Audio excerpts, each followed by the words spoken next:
இனி கர்த்தருக்கு புளிப்புள்ள அப்ப பண்டிகை செய்யப்பட வேண்டும். அல்லேலூயா, அல்லேலூயா. அப்போ இந்த நாள் தான் இயேசு கிறிஸ்து உயிர்த்தெழுந்து இன்றைய நாள் 50வது நாள். இந்த 50வது நாள் வரை இயேசு கிறிஸ்து உயிர்த்தெழுந்ததுக்கு பிறகு சீசர்களுக்கெல்லாம் ஆண்டவர் ஒரு வார்த்தை சொன்னார், நீங்க போய் எருசலேம்ல நீங்க மேல் வீட்டு அறையில காத்திருங்க.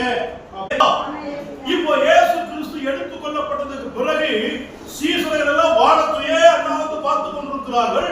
அப்பொழுது 2 தேவதூதர்கள் தோன்றி, நீங்கள் எருசலேமை விட்டு எங்கேயும் போகாதீங்க, நீங்க தேவனுடைய நாமத்துல ஒன்று கூடி ஒரு மனமா நீங்கள் காத்திருங்கள். அல்லேலூயா. 120 பேர் இந்த ஆண்டவருடைய வார்த்தைக்கு, தேவனுடைய வார்த்தைக்கு கட்டுப்பட்டு அந்த எருசலேமை விட்டு நீங்காம மேல் வீட்டு அறையிலே காத்திருந்தார்கள். இப்பொழுது 50வது நாள் வந்த பொழுது, இப்ப காத்திருக்கும் பொழுது, இப்ப 50வது நாள் இயேசு கிறிஸ்து உயிர்த்தெழுந்து 50வது நாள் வரும் பொழுது, அல்லேலூயா.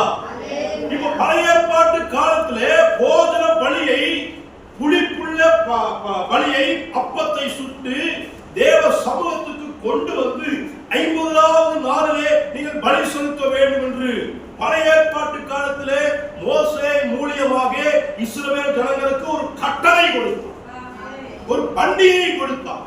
இப்போ இயேசு கிறிஸ்து அந்த பலியை எப்படி மாற்றுகிறார் என்றால், இயேசு கிறிஸ்து உயிர்த்தெழுந்த பிறகு 50வது நாளிலே, இப்போ அப்போஸ்தலர் 2ஆம் அதிகாரம் 1ஆம் வசனத்தை வாசிங்க.